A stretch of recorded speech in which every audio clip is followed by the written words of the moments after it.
Well,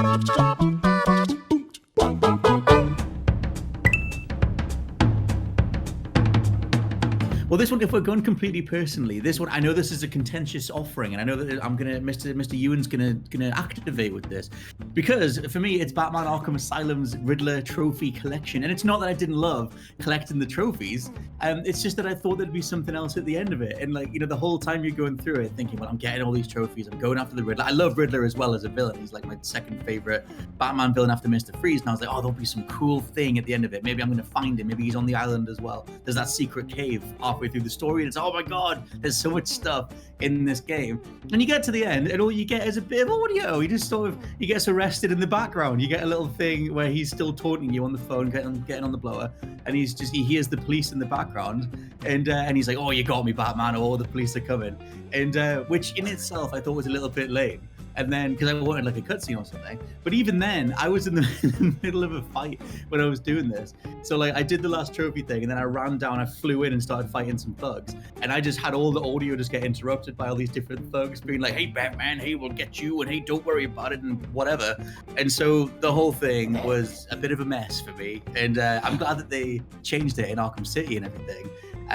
But yeah, for me, it was just that general feeling of, I guess the expectation undid me, but I wanted a cutscene. I wanted something. Look, Scott, I think it might have been your fault because Batman has a little prompt at the end. He starts pressing his gauntlet that doesn't have any buttons on it, but he starts pressing it, and then you know that he's going to track down the Riddler, but then you were like, ooh, thugs attack, and then that's how you got the dialogue ruined. That's self-inflicted. It is a little bit, and plus, like, I mean, we talked before we were recording about podcast games, and by the time I was committed to just hoovering up the Riddler trophies, that was my podcast game at that point. And so when it kicked into like audio only, I was like, oh my god, I was like pausing the podcast, get back on it. I'm trying to fight some dudes. I'm trying to hear everything. Just everything. Batman's listening. I don't know what Batman podcast Batman's listening to at that point in time. It's just vibing out Arkham Asylum, picking up Green Riddler trophies. He's got some chill. He definitely was. At that point, he's got a podcast in the cowl. He's just mopping up those goons who are on the island. He's like, it's all right, man. So Alfred, I've got it. You can just switch off for a bit. I'm going to listen to the Stonks podcast, getting on top of the latest. Yeah. Well, I feel like, you know, each one of us is going to say a mission that's just going to annoy someone else in this Chatty Faces. And Scott, I'm afraid to say, but the mining mini games in Mass Effect 2, just like at the time, I was actually a big defender of it, and I think it's because they manipulated me into thinking they were actually good when they're not, because all you're doing is literally looking at this image of a planet and slowly, very, very slowly trying to probe it for resources and minerals. And while it does have a great contextualization in the game and that you need those resources to hopefully survive the suicide mission at the very end, like in hindsight, how many hours of my life, of this finite time in this world, did I waste probing these planets? Like, a lot of people gave the missions in Mass Effect 1 where you go out on the Mako and you look at it, you go on these like procedurally generated planets. A lot of those missions got a lot of crap, but I'd take those any day. I'd take free falling in that gravity-free Mako over probing these images of planets like I'm Jack Nicholson in The Shining or something, you know what I mean? You talk about podcast games, but when you don't listen to many podcasts like me, especially at the time, like it was just mind-numbing stuff, listeing to the mind-numbing stuff, same music, same actions, and it was slow. It was so slow. I think if you only did the mining, if you just sat there for hours just doing that one animation, just going around the planet, hit the button and send the probes out, yeah, that would suck. I guess for me it was always like put an album on, put a podcast on. It's perfect. Here he is. You know, podcast again. Just listen to him like, oh. What else? They're not going to catch up on themselves, mate. You got to fit them in. The side quest, that was the biggest waste of time. I mean, it's not really going to offend anyone in this chat, really. Probably except for myself, because I know I can, braggingly do it for first try, really. And that's the Avery Carrington missions in GTA Vice City, but more specifically, Demolition Man. The one where you've got that RC helicopter and you've got to fly into that building in 7 minutes and you've got to plant those 4 bombs through each bloody level of that tower. Like, the only thing, being shot at. Like, you get $1,000 at the end of it, which is absolutely nothing compared to like the Malibu Club costs about like $130,000 or something. but the mission is just a waste of time because there's nothing that you can gain from it really. You do unlock the other missions like the Haitian missions. I don't know how you say it, but the one where you like bomb that distillery and you like have to go around in this boat doing the challenges, like going through those hoops and like diving over the ramps and stuff. But going back to Demolition Man, it's so bad.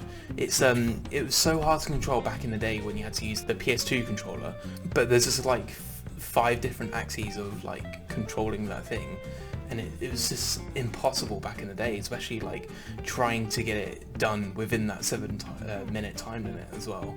It's just impossible. And then to top that off as well, you've got builders who try and like shoot down the helicopter and like smack it with a hammer, and it's just a really painful, annoying mission. And it's bad because it doesn't affect like the entire main story at all. So there's no real worth to actually doing it in the first place. I can't believe this was an optional mission this whole time. Like, just 18 years later, realizing that. Yeah, we could have just avoided that. I thought that was a story mission. Yeah, you can just totally ignore Avery and just not do anything for him. I was going to shout out some stuff from the Arkham series because there are some side quests that end very anticlimactically. I've spoken before about how the Arkham Knight militia side quest is so annoying because it literally ends with a fight with Deathstroke, who gets into a tank, and you have a tank battle, and you're like, oh, I get to fight Deathstroke. Oh no, nothing's happened. But if I'm going to talk about side quests that I really, really didn't like, there are a few in Skyrim where there are some side quests in Skyrim that are just the absolute dirt worst. One of them is the College of Winterhold arc, which is just the worst of all the factions and guilds you can join in that game. The College of Winterhold give you by far just the worst stuff to do. It's boring, it's tedious, and I did it because, out of obligation, you know, like whenever I do a different Skyrim playthrough, I can't be one of those people that joins every single faction because to me it's world breaking and I can't be a part of the companions and also the Dark Brotherhood. It makes no sense. So of course I have to like create a new dorky character who was a mage and he would join the College of Winterhold. And I was so bored the entire time that I literally gave up that character build and was like, nah, I'm just gonna join the Thieves Guild with the boys and just have a few drinks in Riften. And College Winterhold is just bad. The other one, and I think it might be the worst location in that entire game. It's a place called Blackreach, which is like one of the Dwemer kind of ruins underground. And it's part of one. I think you go there as part of the main quest line where you're discovering the history of the Elder Scrolls. There are a few of the quests that take you there as well, and you come across this Crimson nirnroot. Now, the nirnroot in Skyrim is that green glowy herb that basically is like, hello, I'm a nirnroot, and then you go pick it up. That's literally what it says.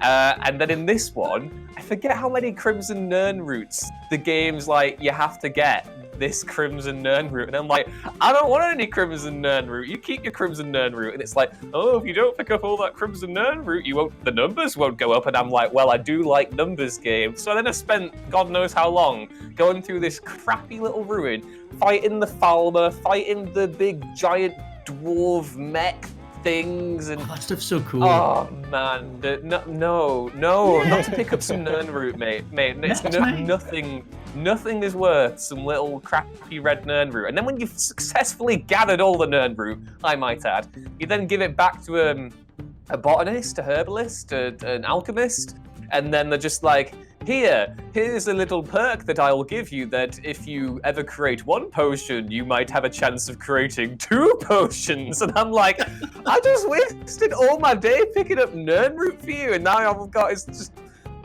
I've clearly got some deep-rooted trauma about this. I haven't played that mission in like close to a decade now, and now I've gotten really worked up about the Crimson nirnroot.